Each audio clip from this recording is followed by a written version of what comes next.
Hello, my name's Stuart. I'm a multi-millionaire, and for £1,000, I'm going to show you how in 3 simple steps you can become a millionaire too. Skip. On second thoughts, no. Let's do something more interesting. Let's review the latest call on the line.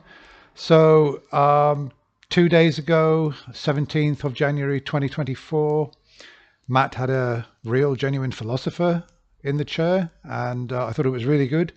I really enjoyed his input.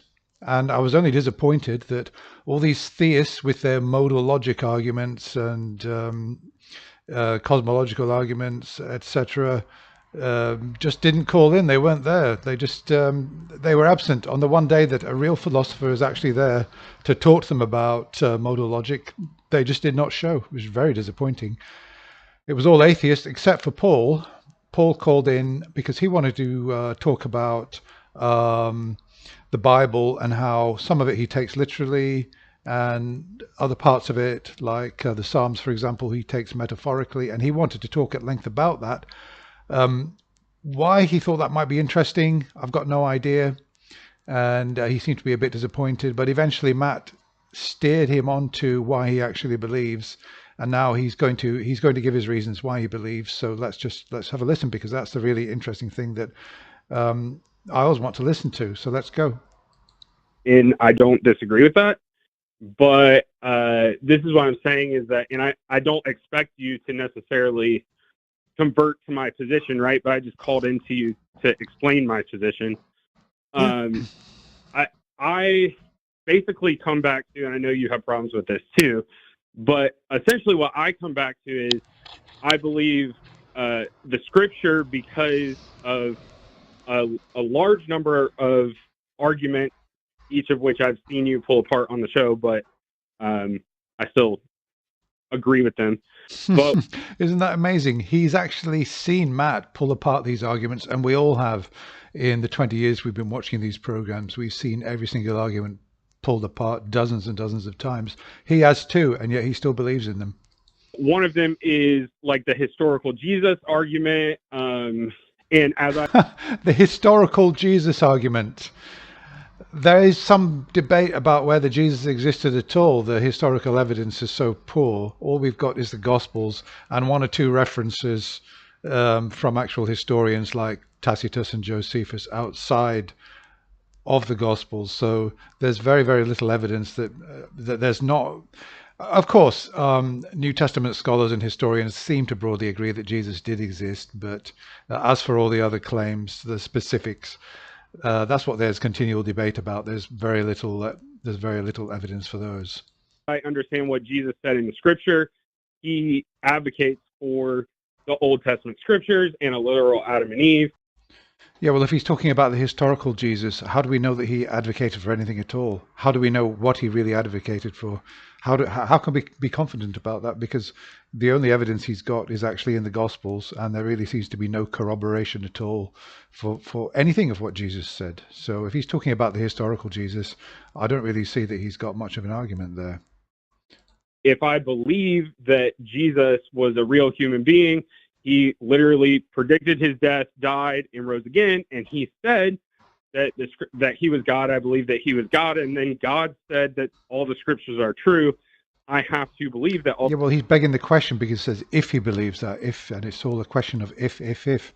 How do you prove it? How can you be confident that any of that really happened? The scriptures are true and bow my understanding, even through science, to that. If I believe that Jesus is God and God said that, then I have. Yeah, and if you believe in the tenets of Scientology, you'll be a Scientologist. Or if you believe in the claims of the Quran, then you'll be a Muslim. So he's just begging the question all the time. To be willing to submit my understanding and say, maybe I don't understand it, but since I believe he's God and he said that, I have to agree with it. All right. I don't know if Kane has thoughts, but I have one last question, Paul, based on what you just said.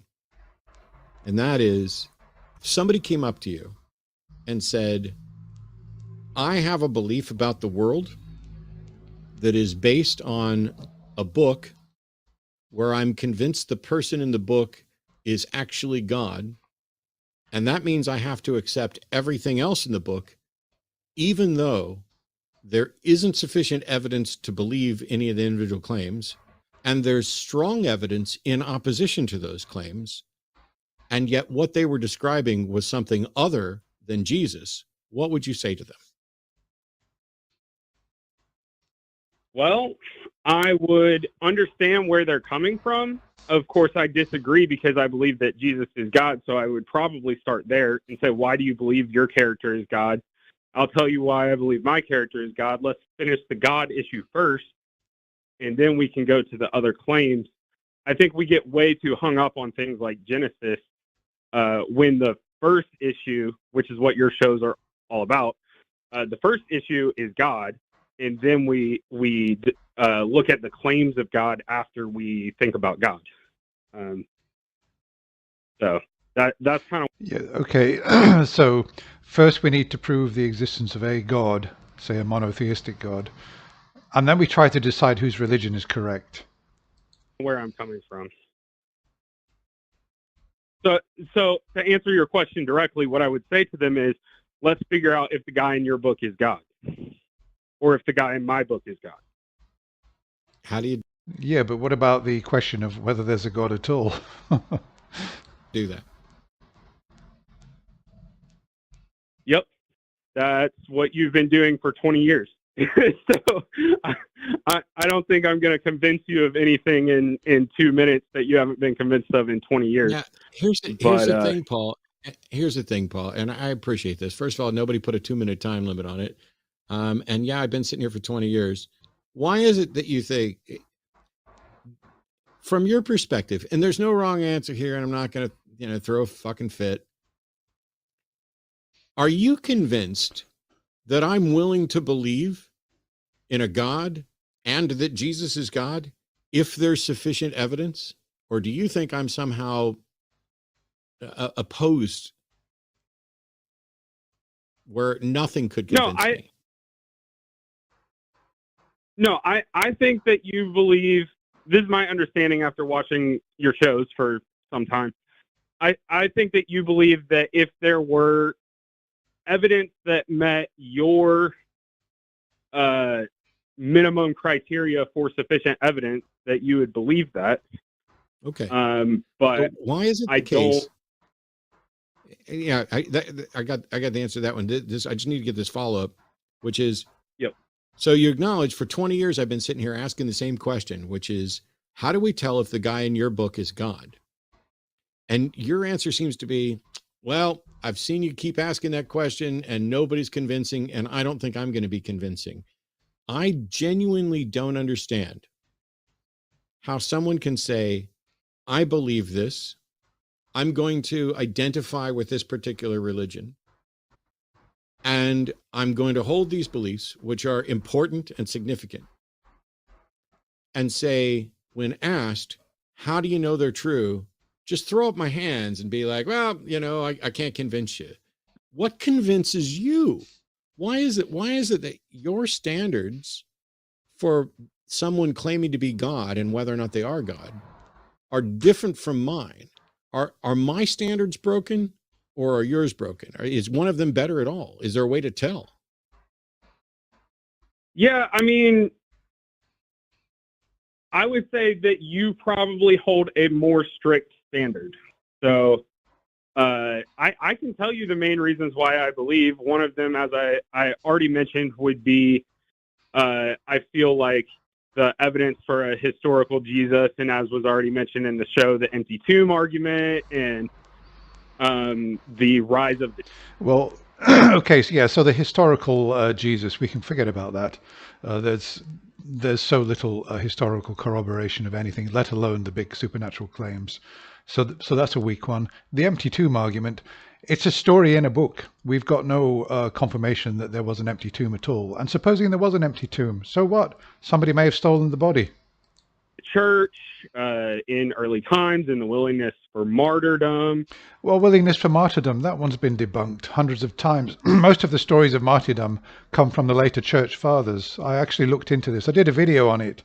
There's only one or two that were confirmed that they were martyred, and there's no confirmation about what the exact circumstances were. Were they told that they could go free if they denounced Jesus? We don't know. And even if they did, we know from the Middle Ages people who never saw Jesus were prepared to be burned alive rather than renounce their faith. So that's not remotely impressive.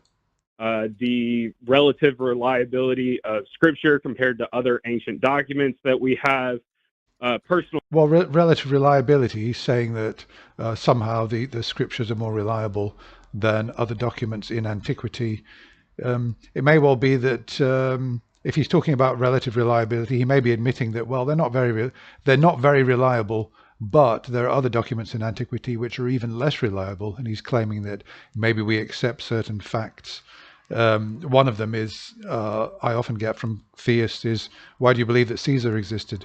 And there's a ton of evidence that Caesar existed.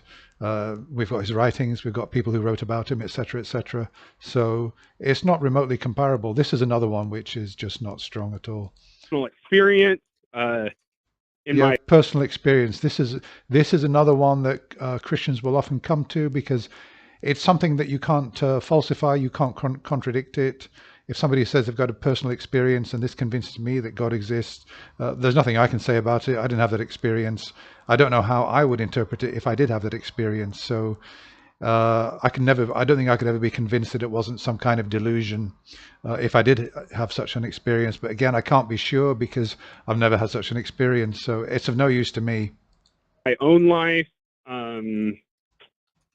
all of the how God has worked in his own life, etc., etc. These are fallacies that we've heard from Christians time and time again. He came on because he wanted to talk about his pet topic, which is either a literal or a metaphorical interpretation of the Bible, or a mix of the two, and why, and how do we decide which is which. And I've got no idea why he wanted to talk about that. It's his pet subject. I don't find that interesting. I'm not into Bible studies and interpretations. I just want evidence to be presented which establishes the existence of God, and so far I haven't found it, and I haven't found it from this caller. I don't think he's got a good reason to believe. Okay, I'm going to end it there. Thank you very much for watching, and bye for now.